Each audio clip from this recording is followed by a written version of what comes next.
E hoje nós vamos pensar um pouco sobre o compartilhar dessa palavra. A gente precisa ouvir, a gente precisa praticar, mas a gente precisa compartilhar essa palavra. A gente precisa que essa palavra que habita na nossa vida e nosso coração, ela seja compartilhada, porque é a palavra de Deus, é o poder dessa palavra no nosso meio ou no meio de nós. Muitas vezes, ao entrarmos em um ambiente como este, em um prédio como este, nós sentimos que aqui é o único lugar onde Deus habita. Às vezes a gente pensa que aqui, nessas 4 paredes, é o lugar onde Deus habita. E aí nós deixamos a nossa fé no modo de espera. E assim que atravessamos a porta de saída no domingo, nós desligamos. Vivemos em uma era de complexidade, onde muitas vezes a igreja é confundida com grandes eventos, é confundida com múltiplas atividades e com ministérios que tomam todo o nosso tempo. Às vezes a gente confunde igreja com isso, com prédios, com estrutura, com atividades, não é? Com eventos. A gente às vezes confunde igreja com isso. No entanto, o chamado de Jesus é para que a gente seja simplesmente igreja. O foco então não está na performance do palco, mas na palavra de Cristo habitando no coração dos discípulos que fazem outros discípulos. O que é que eu estou querendo chamar a sua atenção hoje? É dizer para você que ser igreja é ser uma comunidade de pessoas. Às vezes a gente acha que ser igreja tem que ser essas 4 paredes, onde a gente coloca um nome igreja, e no nosso caso aqui, Igreja Presbiteriana, e a gente ainda acrescentou Filadélfia de Aracaju. E aí alguém um dia desse me perguntou: e cadê a Sassa? E a alfacezinha da igreja, né? E aí eu disse: nós vamos mandar colocar alface, não se preocupe não, porque já tinha gente cobrando alface, porque nós somos ligados à Igreja Presbiteriana do Brasil, né? E aí alguém perguntou: cadê a alface? Eu disse assim: eu acho que o animal passou e comeu. Mas essa alfacezinha que a gente tem aí é a sarça lá do Êxodo, não é? Representa a questão da presença de Deus, é um símbolo da nossa igreja. E é para demonstrar que a gente é da Igreja Presbiteriana do Brasil. Mas isso não é tudo.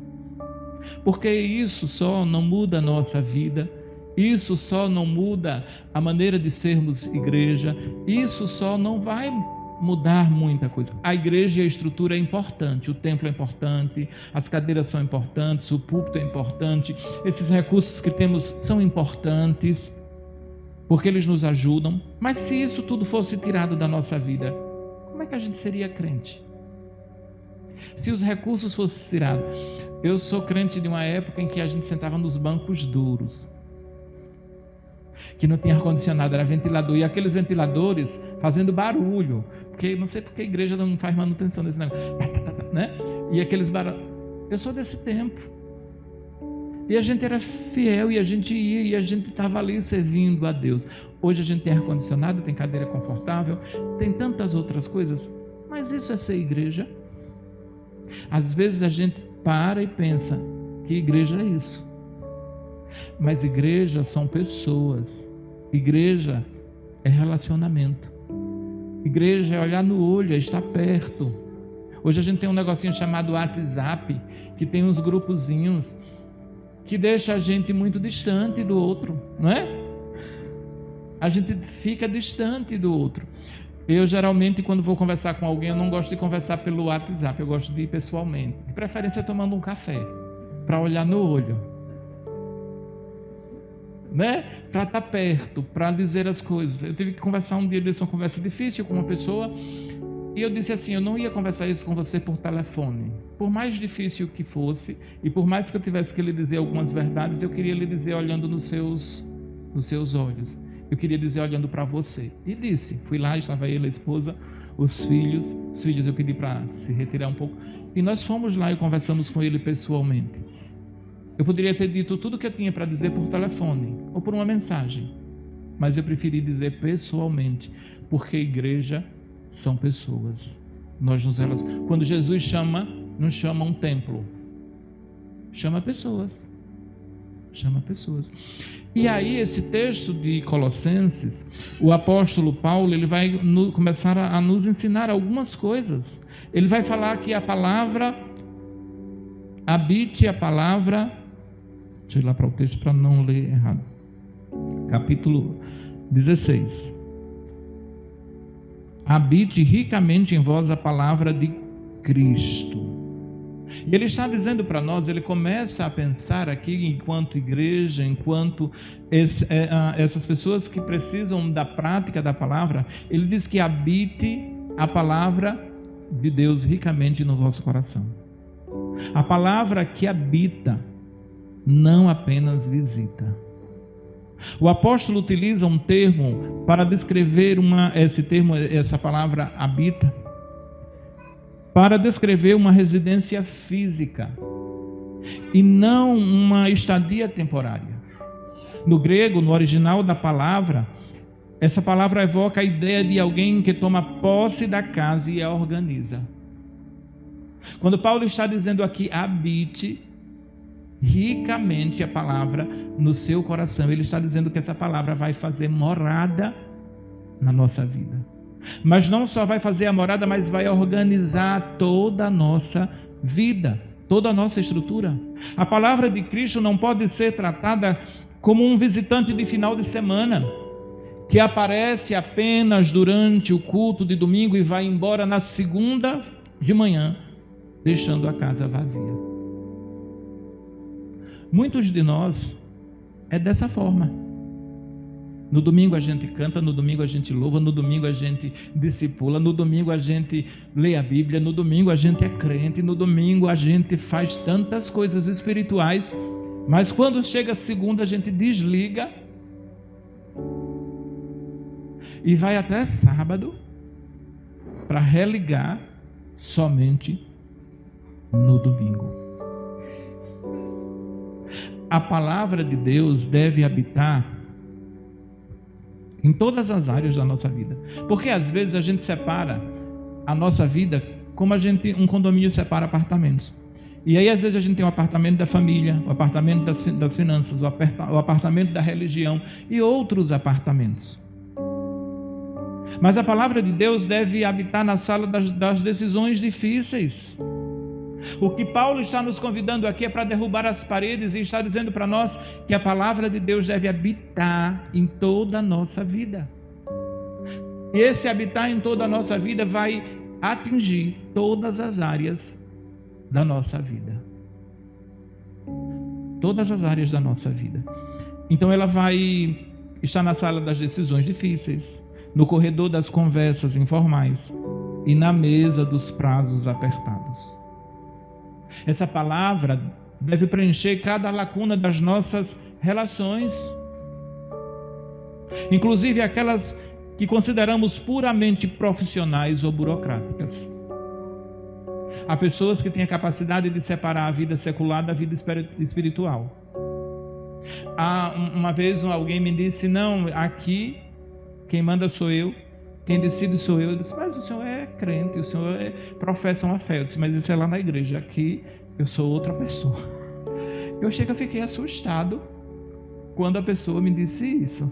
Senão aqui eu sou fulano de tal, ele era uma autoridade lá na época, que eu sou fulano de tal, sou autoridade, sou isso, sou aquilo. Eu fiquei assim parado olhando para ele. Eu disse, então quando nós formos para a igreja, nós vamos continuar a nossa conversa, porque eu vim conversar com a pessoa que eu conheço, que conhece Jesus. Então quando você se transformar nessa pessoa, novamente nós vamos conversar. Então tem pessoas que têm a capacidade de fazer isso, de viver isso.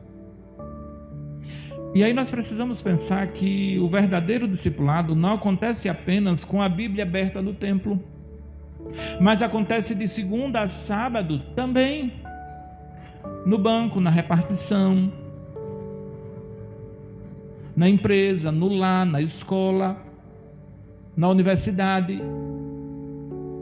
É no meio de um processo lento, de uma reunião tensa, ou de um desafio na gestão, da nossa vida, da nossa casa, do nosso trabalho. Que Jesus está de fato treinando o nosso caráter.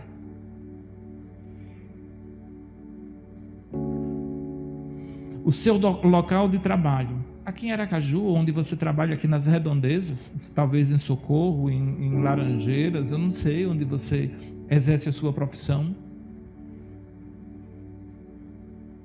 Não é apenas onde você ganha o seu pão, mas é um laboratório de fé e o campo onde o reino de Deus se manifesta. É louvável quando a gente vai em um local e a gente vai precisar ser atendido por alguém.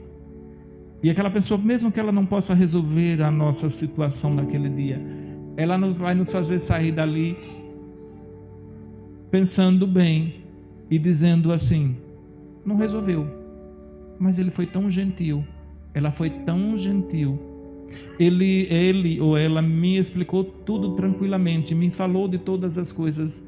É tão diferente quando a gente vai em um local e a gente precisa ser atendido e a pessoa diz: não posso lhe ajudar não, e pronto, pode sair, próximo.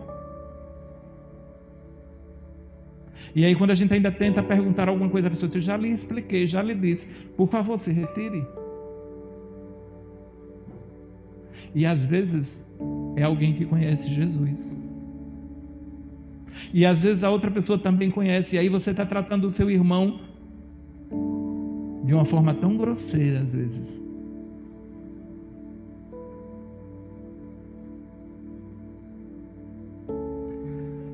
E aí Paulo vai nos dizer que a palavra de Deus, ela precisa habitar ricamente, em abundância na nossa vida, em fartura. Não podemos sobreviver espiritualmente apenas com frases de efeito ou com postagens rápidas. Para enfrentar o processo do cotidiano e a tentação da integridade flexível, precisamos mergulhar profundamente na vontade de Deus.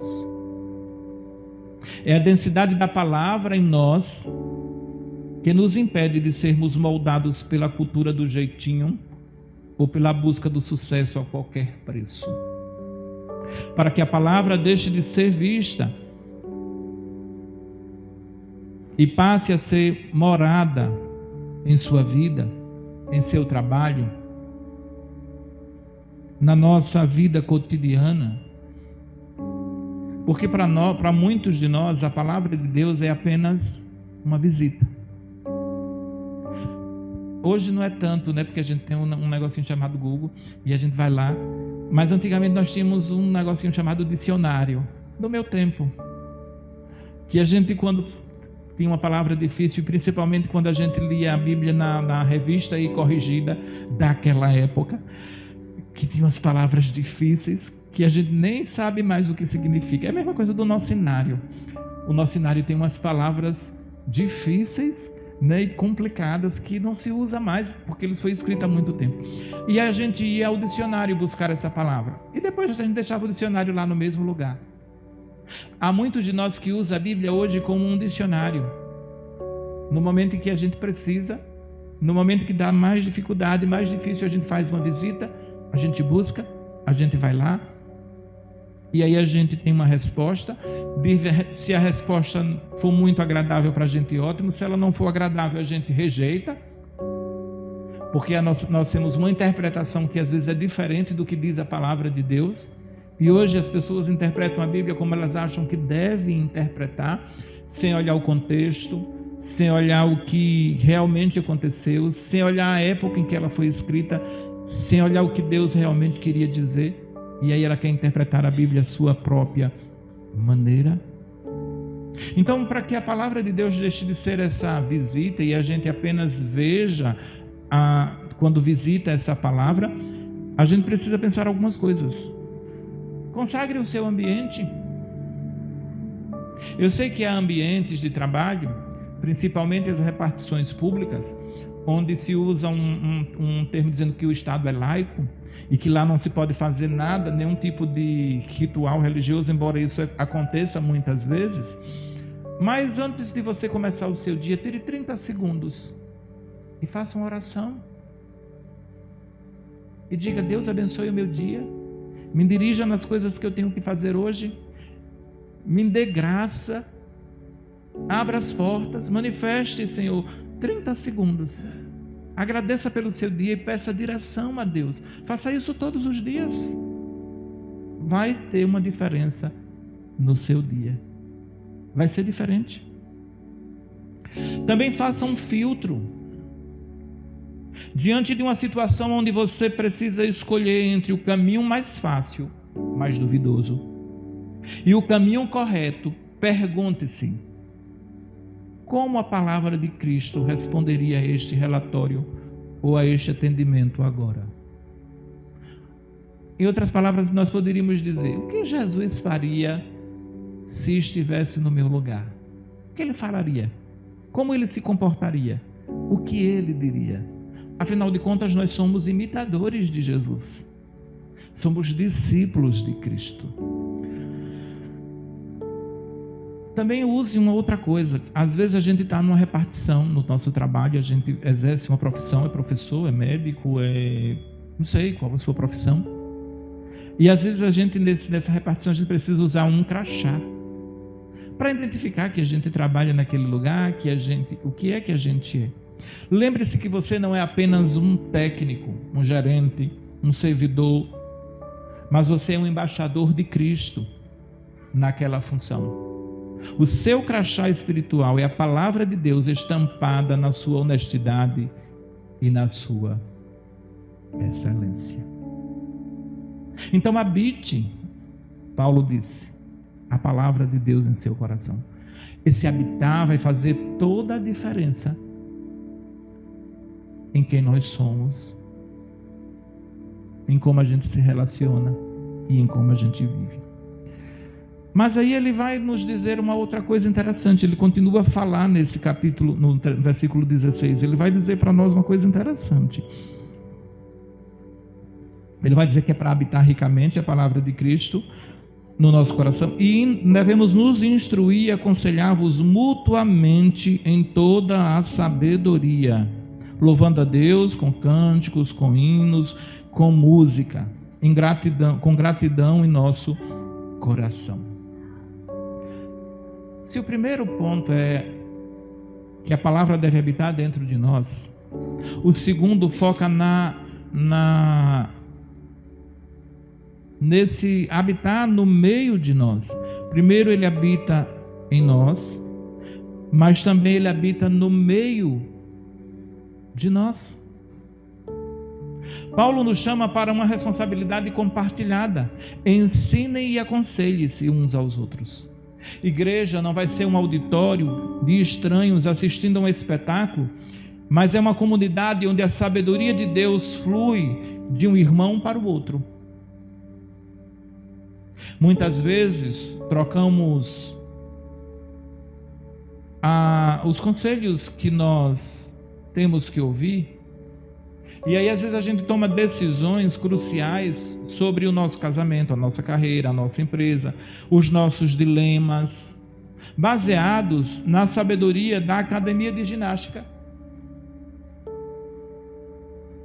baseado nos palpites de colegas de trabalho que não temem a Deus, ou em gurus que pregam o sucesso a qualquer preço, inclusive gurus gospels, evangélicos, que estão lá na televisão pregando e ensinando que tudo é fácil, que o evangelho é uma coisa fácil, que a vida é fácil, que tudo vai acontecer na nossa vida de forma maravilhosa e mágica, fácil. O conselho bíblico nos protege de construir a nossa vida sobre uma areia movediça. A palavra aconselhar no original também significa admoestar ou advertir. Compartilhar a palavra exige a coragem de dizer a um amigo: eu te amo em Cristo, mas eu estou preocupado com o caminho que você está tomando, com o rumo da sua vida. E aí às vezes assim, no Brasil a gente tem dificuldade disso, de repreender alguém. Por quê?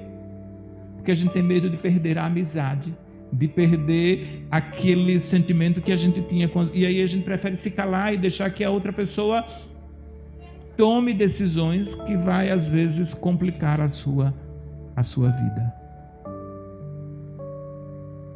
Mas qual deve ser, então, o tom da nossa conversa? Não basta falar o que Jesus falaria. É preciso falar como ele falaria. O compartilhamento da palavra no meio da comunidade deve ser revelado de forma profunda, com compaixão, com bondade, com humildade, com mansidão e com paciência. Nós aconselhamos alguém não para ter razão, mas para restaurar as vidas. Para que a palavra de Cristo habite então entre vocês nesta semana, tente aplicar essas ações. Vença o silêncio espiritual.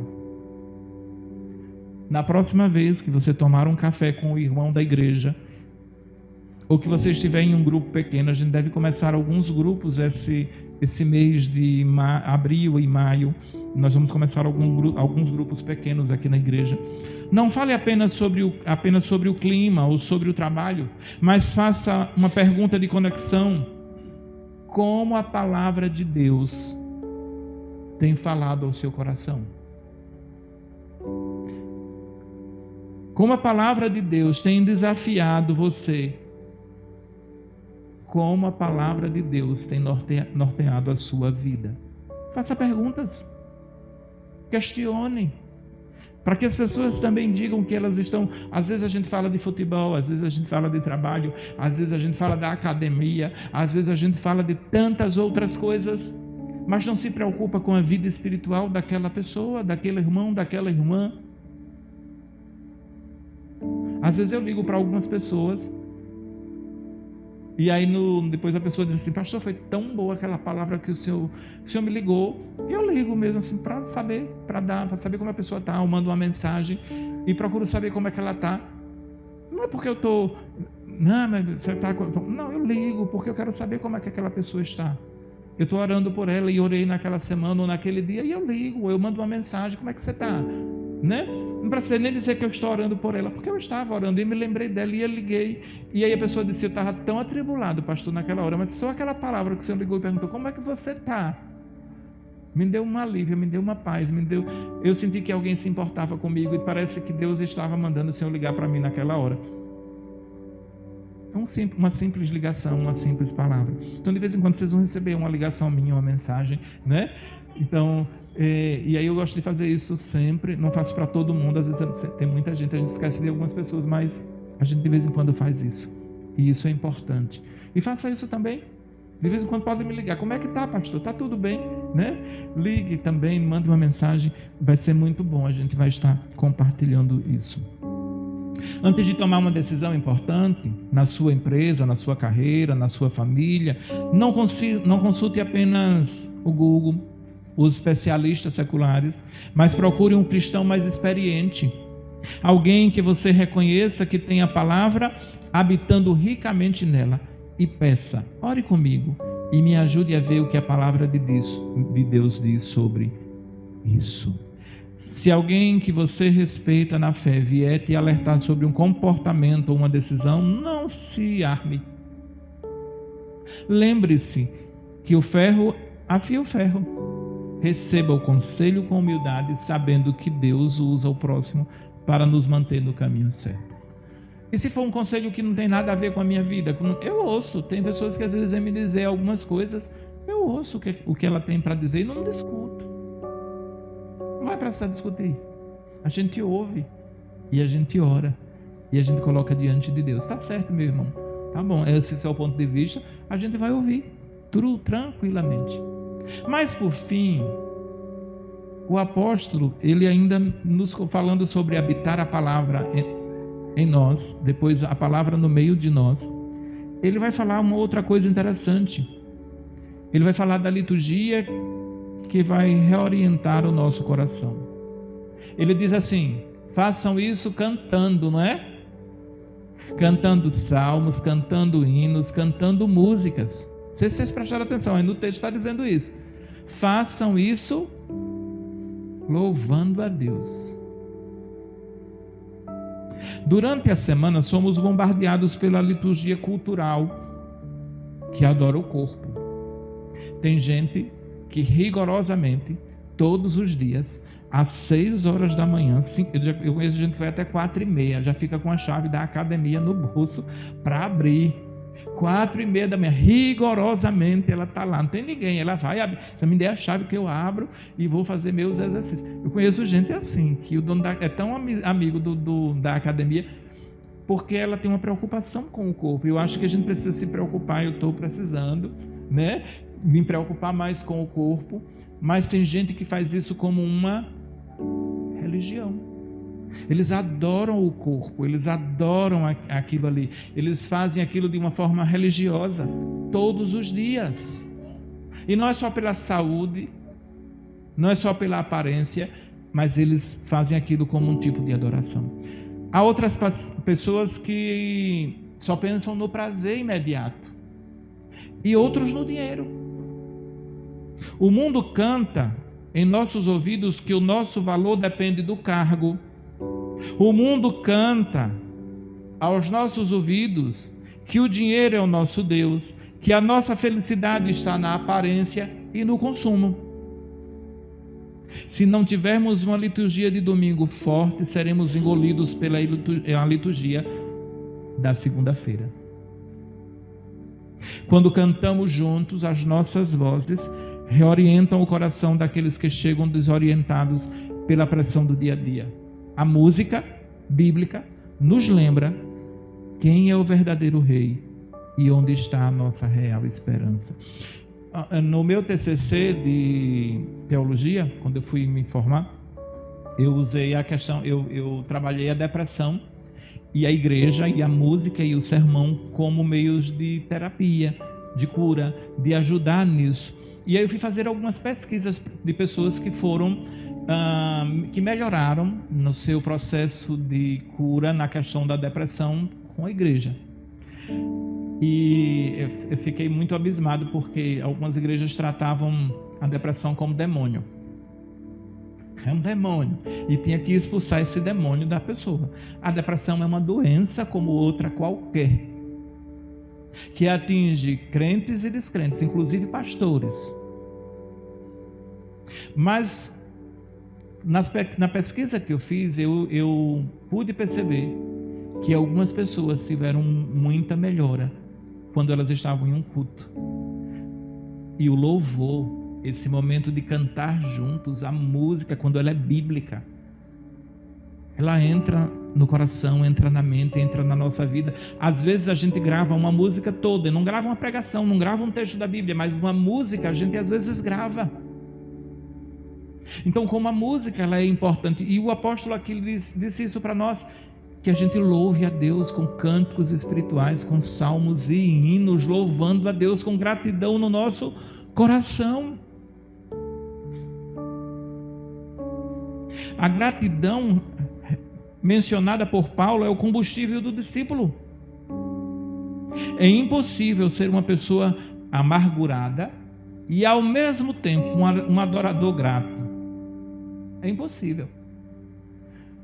Mas tem gente que tem essa capacidade de chegar aqui na igreja, cantar, louvar, levantar a mão. Se a igreja disser que é para bater palma, ele bate. E se disser que balança, balança. E se disser que faz, porque tem cada igreja tem uma forma de culto, né? E se disser que faça isso, ele vai fazer. E depois, ao mesmo tempo, ele tem a capacidade de sair daqui amargurado, triste, angustiado, como se Cristo não existisse na sua vida.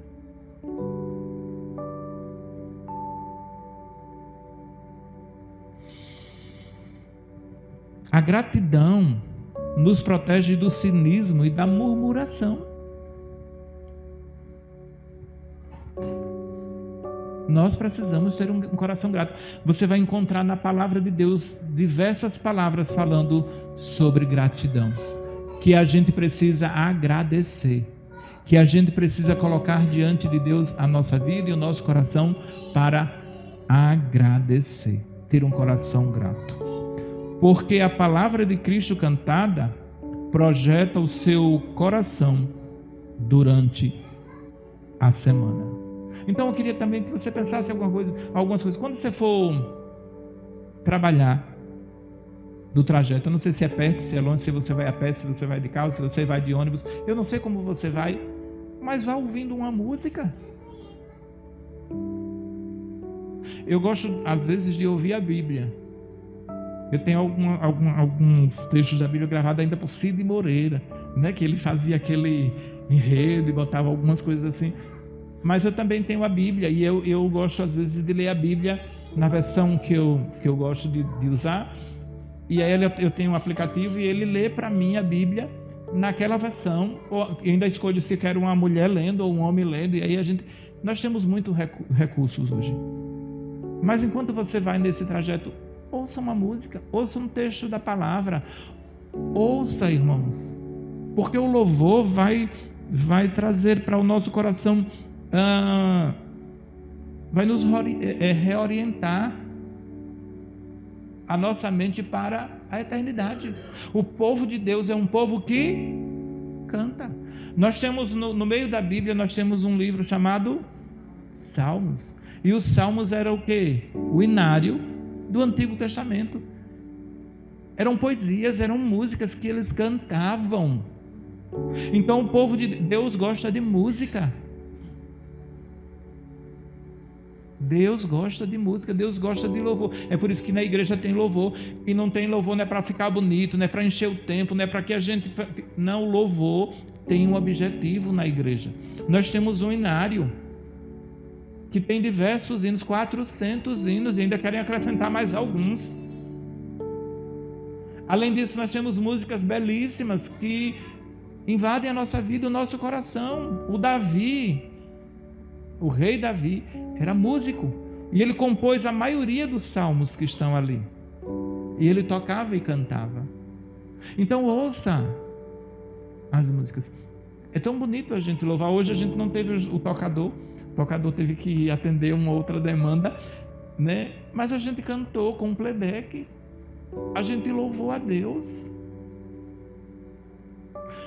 Tem músicas, irmãos, que entra na nossa vida, entra dentro da gente, sei lá, né? Que quando é bem tocado, aquilo entra dentro da gente, e aquilo acalma a nossa alma. O nosso presbítero Reinaldo, ele trabalha com essa questão da música, ele faz terapia com música. Então, perceba como a música é importante, como o louvor é importante, e ele nos orienta a cantar. Lembre-se da letra da música na crise. Lembre-se disso. Quando o estresse apertar, murmure um refrão que exalte a soberania de Deus. Não diga o dia, a hora, o azar. Lembre de um refrão, de uma música. Mas eu não tenho voz para cantar. Mas a gente cante no chuveiro, cante ao Senhor. Eu também não tenho não. Se eu for dirigir um momento de louvor, eu acredito que no outro domingo vocês não vão querer vir, né? Mas se for com todo mundo eu consigo cantar, mas eu também canto. Eu também canto quando eu estou lá. A gente canta, o povo de Deus é um povo que canta. Então lembre e murmure um pedacinho de uma música. Use a música como uma oração rápida para reorientar a sua mente para a eternidade. Por fim, a oração coletiva ou a adoração coletiva. No próximo encontro da igreja, não seja apenas um espectador, mas participe com a consciência de que sua voz está ajudando o irmão ao seu lado a lembrar que Cristo é o Senhor, mesmo nas semanas mais difíceis. Irmãos, a liturgia, é interessante isso, não sei se vocês já prestaram atenção, a liturgia tem uma sequência, e ela não foi feita desse jeito porque alguém disse assim, vai ser dessa forma. Foi Deus quem nos orientou, ela é bíblica, a gente procura seguir uma sequência da palavra. E a liturgia, ela vai fazer, a gente às vezes assim, nós vamos fazer a leitura de forma responsiva, alternada, mas quando alguém na liturgia diz assim, o irmão fulano vai orar, todo mundo está orando? Ou só aquela pessoa está orando? Quando aquela pessoa ora em voz alta, todos nós concordamos, todos nós estamos orando. Quando nós cantamos aqui na frente uma música e todos participam, todos nós estamos cantando, embora alguém dirija aquela música. Quando nós estamos pregando a palavra e anunciando o nome de Deus e o reino de Deus, é Deus falando ao nosso coração, à nossa vida. Então, participe com essa consciência de que a sua voz no culto está ajudando o irmão ao seu lado a se lembrar de Cristo e de que Ele é o Senhor da sua vida. Concluindo, nós podemos dizer que precisamos ser simplesmente igreja. E ser simplesmente igreja é entender que Deus faz coisas extraordinárias através de momentos ordinários. Seja com um grupo de 40 pessoas ou de 1.500, o que importa é que a palavra de Cristo esteja no centro. Que tudo o que fizermos, diz lá o versículo 17, do café com o amigo, a maior decisão profissional que nós precisamos tomar, seja feito em nome de Jesus, refletindo a sua glória. Porque Paulo vai dizer assim no versículo 17, eu quero terminar com esse versículo: tudo que fizerem, seja em palavras, seja ou em ações, façam em nome do Senhor Jesus. Se a palavra de Cristo habita em nós, e se ela flui entre nós através do aconselhamento, da palavra que nós podemos dar uns aos outros, e se ela nos reorienta nos nossos afetos através da adoração, da música, o resultado natural é uma vida onde não existe separação entre o sagrado e o secular. Por fim, pense comigo: se você é a mesma pessoa de 20 anos atrás, você não está deixando que a palavra habite em você. Você está apenas deixando a palavra lhe visitar. Deixe que a palavra mude o seu temperamento, a sua ética e o seu modo de tratar as pessoas. Que a palavra de Deus habite ricamente no seu coração. Que Deus nos abençoe e que Ele aplique essa palavra em nós. Obrigado, Senhor, por esse momento juntos onde podemos meditar na Tua palavra. E a palavra para nós hoje é que essa palavra habite a nossa vida e o nosso coração, mas também que ela habite em nosso meio, mas também que essa palavra seja cantada em meio à adoração, e que essa palavra habitando em nós, habitando em nosso meio, e também sendo cantada por nós, ela possa reorientar a nossa mente, o nosso coração e a nossa vida. Que nós possamos, meu Senhor, não deixar apenas que a palavra nos visite, mas que a palavra habite, que a palavra faça morada na nossa vida e que ela organize tudo. Nós te agradecemos, Pai, por esta palavra e te pedimos que nos dê uma semana abençoada na Tua presença, em nome de Jesus. Amém.